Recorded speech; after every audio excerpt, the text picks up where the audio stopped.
കോൺഗ്രസ് എന്ന് പറയുന്ന പാർട്ടി സമീപകാലത്ത് കഴിഞ്ഞ ഒരു 10 വർഷക്കാലത്തിലധികമായിട്ടത് പ്രതിപക്ഷത്തിരിക്കുകയാണ്. ആ പാർട്ടി കഴിഞ്ഞ 10 വർഷക്കാലത്തിനിടയ്ക്ക് ചെയ്യുന്ന ഏറ്റവും മികച്ച രാഷ്ട്രീയ വ്യായാമമാണിതെന്ന് ഞാൻ പറയും. അവർ നടത്തുന്ന സമരം, അവരെ കൊണ്ട് സമരം നടത്താൻ പരിമിതിയുണ്ട്. അവർക്ക് ബൂത്ത് ലെവലിൽ ആളുകളില്ലാത്ത സംഘടനയാണ് ഇന്ത്യയിൽ. അവർക്ക് നിരന്തരമായ ഒരു സമര സംഘടനയായി മാറുക എന്ന് പറഞ്ഞാൽ അവർക്ക് അത്ര എളുപ്പമുള്ള കാര്യമല്ല. അവർ ശരിയാണ് ഭാരത് ജോഡോ യാത്ര നടത്തി, പക്ഷേ അതുകൊണ്ട് കഴിഞ്ഞല്ലോ. അവർക്കൊരു നമുക്കറിയാവുന്ന പോലെ കോൺഗ്രസ് ഇന്ത്യക്ക് സ്വാതന്ത്ര്യം കിട്ടിയ കാലം മുതൽ ഇങ്ങോട്ട് ഭരണാധികാരത്തിൻ്റെ തണലിൽ മാത്രം ജീവിച്ചു വന്നിട്ടുള്ള ഒരു പാർട്ടിയാണ്. ആ പാർട്ടി സമരം ചെയ്തും അധ്വാനിച്ചുമല്ല അതിന് അധികാരം കിട്ടിയിട്ടുള്ളത്. സ്വാതന്ത്ര്യ സമരത്തിൽ പങ്കാളിത്തം ഉണ്ടായിരുന്നു. അത് കോൺഗ്രസ് ഒരു പാർട്ടി എന്ന നിലയ്ക്കുള്ള പങ്കാളിത്തം എന്ന് പറയാൻ കഴിയില്ല. അത് ഇന്ത്യയിലെ ആഗമന മൂവ്മെൻ്റ് ആയിരുന്നു. ഒരു പാർട്ടിയുടെ പേര് അവകാശപ്പെടാൻ കഴിയുന്നതിൽ കോൺഗ്രസ് പറയാൻ പറ്റും. പക്ഷേ കോൺഗ്രസ് ആണ് അങ്ങനെ ഒരു ഇന്ത്യയിലെ ഒരു ഭരണത്തോട്, ഇന്ത്യയിലെ ജനജീവിത പ്രശ്നങ്ങളുടെ മേലുള്ള സമരം, ആ സമരത്തിന്മേൽ പണിയെടുത്തു വന്ന ഒരു പാർട്ടി എന്ന് പറയാൻ കഴിയാത്തതുകൊണ്ട് തന്നെ കോൺഗ്രസിൻ്റെ ഒരു സ്വഭാവം നമുക്കറിയാം. അങ്ങനെ ഇരിക്കെ ഇന്ത്യൻ ഡെമോക്രസി എന്ന് അഭിമുഖീകരിക്കുന്ന പ്രശ്നത്തിൽ എങ്ങനെ പ്രതികരിക്കണമെന്ന കാര്യത്തിൽ വളരെ പവർഫുൾ ആയിട്ടുള്ള ഒരു എക്സസൈസാണ് ഇപ്പോൾ അവർ നടത്തിക്കൊണ്ടിരിക്കുന്നത് ഞാൻ പറയും. ഇത് രാഹുൽ ഗാന്ധിയാണ്, ശരിയാണ്, ഇത് അവതരിപ്പിക്കുന്ന ആൾ രാഹുൽ ഗാന്ധിയുടെ പ്രോജക്റ്റാണ്. രാഹുൽ ഗാന്ധി അതിനുവേണ്ടി ഇനീഷ്യേറ്റീവ് എടുക്കുന്നുണ്ട്. അദ്ദേഹമാണ് അതിന് നായകൻ എന്ന് പറയുമ്പോഴും കോൺഗ്രസിലെ വലിയൊരു സംഘം അതിനകത്ത് പണിയെടുക്കുന്നുണ്ട്. യൂത്ത് കോൺഗ്രസുമായി ബന്ധപ്പെട്ട് നോക്കൂ, അവരാണ് ഇതിനകത്ത് ഏറ്റവും കൂടുതൽ സംഗതികൾ പ്രചരിപ്പിക്കുന്ന ആൾക്കാർ. ഇന്നലെ ഹൈഡ്രജൻ മുമ്പ് വരാൻ പോകുന്നൊക്കെയുള്ള ആദ്യത്തെ ടീസർ കൊടുക്കുന്ന യൂത്ത് കോൺഗ്രസ് ആണ്.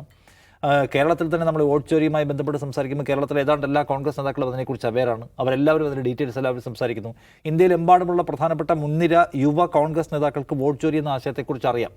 അപ്പോൾ അവരതിനെക്കുറിച്ച് നിരന്തരം സംസാരിച്ചുകൊണ്ടേയിരിക്കുന്നുണ്ട്. എന്നാൽ ഈ ദിവസങ്ങൾ കൊണ്ട് കോൺഗ്രസ് നേടിയെടുത്തൊരു കാര്യം, വോട്ട് ചോരി എന്ന് പറയുന്ന വാക്ക് അവർ ട്രെൻഡിങ് ആക്കാൻ അവർക്ക് പറ്റി. വോട്ട് ചോരി എന്നതിനെക്കുറിച്ച് ആളുകൾക്ക് ഏതാണ്ട് ഒരു ധാരണയുണ്ട്. എല്ലാവരിലേക്കും എത്തിയോ ചോദിച്ചില്ല, പക്ഷേ ആളുകൾക്കൊരു ധാരണയുണ്ട്. വോട്ടിങ്ങുമായി ബന്ധപ്പെട്ട് വലിയ ക്രമക്കേട് നടക്കുന്നുണ്ട് എന്ന കാര്യം ജനങ്ങളിൽ എത്തിക്കുന്നതിൽ രാഹുൽ ഗാന്ധിക്ക് വിജയിക്കാൻ കഴിഞ്ഞു.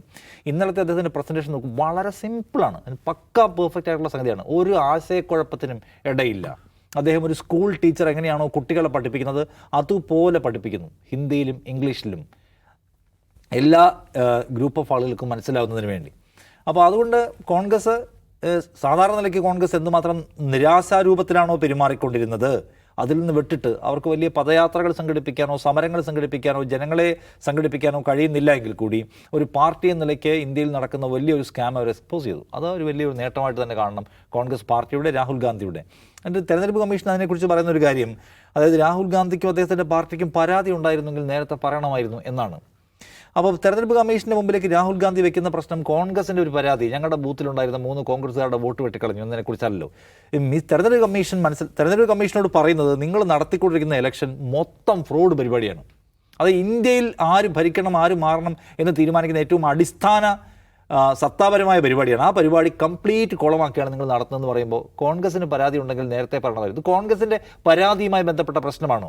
രാഹുൽ ഗാന്ധി ഉന്നയിക്കുന്നത് ഒരു പെറ്റീഷനാണോ? അല്ലല്ലോ. രാഹുൽ ഗാന്ധി ഇന്ത്യ നേരിടുന്ന ഒരു ഗുരുതരമായ പ്രതിസന്ധിയെ തുറന്നു കാണിക്കുകയാണ്. നാം എല്ലാവരും ആ പ്രതിസന്ധി എന്താണെന്ന് മനസ്സിലാക്കുകയും നമുക്കതെല്ലാം മനസ്സിലാവുകയും ചെയ്യുന്നു. അപ്പോൾ അതേ കമ്മീഷൻ പോയിട്ട് കോൺഗ്രസിനോട് സംസാരിക്കുകയാണ്. കമ്മീഷൻ കോൺഗ്രസിനോടാണ് സംസാരിക്കുന്നത്. അല്ല, കമ്മീഷൻ സംസാരിക്കേണ്ടത് ഈ ജനങ്ങളോടാണ്, ഇന്ത്യയിൽ വോട്ട് ചെയ്യുന്ന കോടിക്കണക്കിന് മനുഷ്യരോടാണ് പറയേണ്ടത്.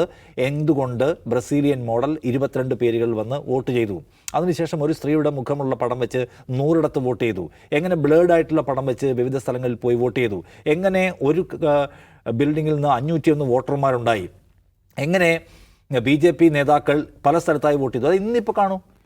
കഴിഞ്ഞ ഫെബ്രുവരിയിൽ ഡൽഹിയിൽ വോട്ട് ചെയ്ത BJP നേതാവ് ഇന്നിപ്പോൾ ബീഹാറിൽ വോട്ട് ചെയ്യുന്ന 2 പടങ്ങൾ ഇപ്പോൾ നമുക്ക് സോഷ്യൽ മീഡിയയിൽ കാണാൻ പറ്റും. ഇതെങ്ങനെയാണ് സംഭവിക്കുന്നത്? അപ്പോൾ ഗുരുതരമായ ആക്ഷേപങ്ങൾ ഇതിനെക്കുറിച്ചെല്ലാം ഉന്നയിച്ചതിന് ശേഷവും ഇതെല്ലാം എക്സ്പോസ് ചെയ്യപ്പെട്ടതിന് ശേഷവും ഈ പരിപാടി നടന്നുകൊണ്ടിരിക്കുന്നത് മനസ്സിലാക്കണം. ഇതിൻ്റെ കുഴപ്പമിടാന്ന് ചോദിച്ചാൽ, ഇന്നിപ്പോൾ നടക്കുന്ന ബീഹാർ ഇലക്ഷൻ അതിൻ്റെ ഫലം എന്തായിരിക്കുമെന്ന് ബഹുഭൂരിപക്ഷം മനുഷ്യരും ഉറപ്പായിട്ടും വിചാരിക്കുന്നു BJP വിൽ വിൻ എന്നാണ്. എങ്ങനെ വിജയിക്കുകയും ചോദിച്ചാൽ അതിൽ നല്ല ശതമാനം ആൾക്കാർ പറയുന്നത് ഓൾറെഡി അവർ അതിൻ്റെ വിധി തീരുമാനിച്ച് കഴിഞ്ഞിട്ടുണ്ട്. ഇപ്പോൾ രാഹുൽ ഗാന്ധി തലേന്ന് നടത്തിയിട്ടുള്ള വാർത്താ സമ്മേളനം അതിൻ്റെ ആ മുൻവിധിയെ ഭയങ്കരമായി സ്വാധീനിക്കുകയും ചെയ്തിട്ടുണ്ട്. ഓൾറെഡി 60 ലക്ഷം ആൾക്കാരെയും കണ്ട് അവിടെ നിന്ന് വെട്ടിക്കളഞ്ഞു. ആ വെട്ടിക്കളഞ്ഞ ആൾക്കാരെ എങ്ങനെയൊക്കെ ഏത് വഴിക്കാണ് വെട്ടിക്കളഞ്ഞത് നമ്മൾ ഒരുപാട് തവണ സംസാരിച്ച് കഴിഞ്ഞതാണ്. അപ്പോൾ അതിനുശേഷം നടക്കുന്ന ഇലക്ഷൻ എങ്ങനെ ഫെയർ ഇലക്ഷനായിട്ട് മാറും? അപ്പോൾ ഏറ്റവും വലിയ അപകടകരമായ സാഹചര്യം ചോദിച്ചാൽ, നമ്മൾ നടക്കുന്ന ഇലക്ഷനൊന്നും വിശ്വാസയോഗ്യമല്ല എന്നും അത് തട്ടിപ്പാണെന്നും അത് ഓൾറെഡി തീരുമാനിക്കപ്പെട്ടുവെന്നും തെരഞ്ഞെടുപ്പ് കമ്മീഷൻ എന്ന് പറഞ്ഞ ഭരണഘടനാ സ്ഥാപനം അതിനെല്ലാം സഹായം ചെയ്ത് കൊടുക്കുകയാണെന്നുള്ള അവിശ്വാസം ആളുകളിൽ കൂടിക്കൊണ്ടിരിക്കുകയാണ്. അപ്പോൾ രാഹുൽ ഗാന്ധിയെ 10 ചീത്ത പറഞ്ഞാൽ, രാഹുൽ ഗാന്ധിയുടെ പാർട്ടിക്ക് പരാതിയില്ലല്ലോ എന്ന് പറഞ്ഞാൽ ഏതെങ്കിലും രണ്ടുപേരെ കൊണ്ടുവന്ന് നിർത്തിയിട്ട് ആ വോട്ട് ചെയ്ത സ്വീറ്റി ഞാൻ തന്നെയാണെന്ന് പറഞ്ഞാൽ ഇതിലെ പ്രശ്നം അവസാനിക്കാൻ പോകുന്നില്ല. ആളുകൾക്ക് മുഴുവൻ മനസ്സിലായി കഴിഞ്ഞു ഇതിലെ തട്ടിപ്പ് എന്താണെന്ന കാര്യം. അപ്പോൾ അതുകൊണ്ട് ഒന്നുകിൽ തടയാനുള്ള സംവിധാനം ഉണ്ടാവുക, അല്ലെങ്കിൽ എന്ത് ചെയ്യുക. നിങ്ങൾ നോക്കൂ, ഇന്നലെ രാഹുൽ ഗാന്ധി പറഞ്ഞൊരു കാര്യമുണ്ട്. ഈ ക്രമക്കേട് മുഴുവൻ ചൂണ്ടിക്കാണിച്ച് അദ്ദേഹം പറയാണ് 45 ദിവസം കഴിഞ്ഞാൽ എല്ലാ CCTV ഫുട്ടേജസും നശിപ്പിച്ച് കളയാവുന്നൊരു നിയമം ഉണ്ടാക്കി. എന്തിനാണ് നിയമം ഉണ്ടാക്കിയതെന്ന് അദ്ദേഹം ആവർത്തിച്ച് പലപ്പോഴായി ചോദിക്കുന്നുണ്ട്. ഇന്നലെയല്ല, ദിവസങ്ങളായി അദ്ദേഹം ചോദിക്കുന്നുണ്ട്. ആ നിയമം ഉണ്ടാക്കിയത് ഒരു ദിവസം ഇതെല്ലാം പുറത്തു വരും. ഇങ്ങനെ മൂടി വയ്ക്കപ്പെട്ട സത്യങ്ങൾ മിക്കത് ഒരു ദിവസം പുറത്തു വരുമല്ലോ. എത്രയോ കേസുകളിലെ പ്രതികളെയൊക്കെ 10-30 വർഷത്തിന് ശേഷം പിടിക്കുന്ന നമ്മൾ കണ്ടുണ്ട്.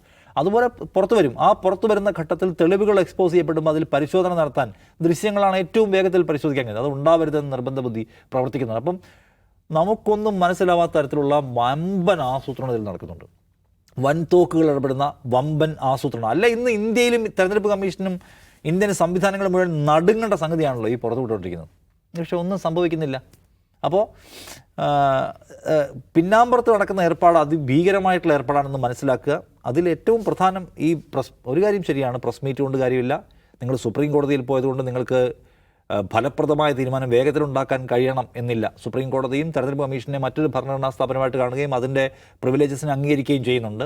പല കാര്യങ്ങളിലും അവർ പറയുന്ന സിദ്ധാന്തങ്ങൾ കോടതിക്ക് എടുക്കേണ്ടി വരും. പക്ഷേ ജനങ്ങൾക്ക്, നിങ്ങൾ എന്ത് ടെക്നോളജിയെക്കുറിച്ച് പറഞ്ഞാലും, നിങ്ങൾ എന്ത് സാങ്കേതികത്വം പറഞ്ഞാലും, ജനങ്ങളുടെ വിശ്വാസമാണ് പരമപ്രധാനമായ സംഗതി. അതില്ലാതെ ജനങ്ങൾക്ക് വിശ്വാസമില്ല. ഈ കളിയിൽ കളിക്കുന്ന എല്ലാവർക്കും വിശ്വാസമില്ലാതെ നിങ്ങൾ എന്ത് നിയമം ഉണ്ടാക്കിയാലും, നിങ്ങൾ എന്ത് അരഗൻസ് വർത്താനം പറഞ്ഞും കാര്യമില്ല. സോ ആ വിശ്വാസമില്ലാത്ത മനുഷ്യരെ സംഘടിപ്പിക്കുകയും തെരഞ്ഞെടുപ്പ് കമ്മീഷനെ അക്കൗണ്ടബിളാക്കുകയും ചെയ്യുന്ന അടുത്ത ഒരു മൂവ്മെൻറ്റ് സൃഷ്ടിക്കാൻ ഇടപെടുക എന്നാണ് കോൺഗ്രസിനും മറ്റു പാർട്ടികൾക്കും ചെയ്യാനുള്ളത്. ഇല്ലെങ്കിൽ നിങ്ങൾക്ക് കളിക്കാൻ ഗ്രൗണ്ട് ഉണ്ടാവില്ല എന്ന പ്രശ്നത്തെ നിങ്ങൾ അഭിമുഖീകരിക്കേണ്ടി വരും.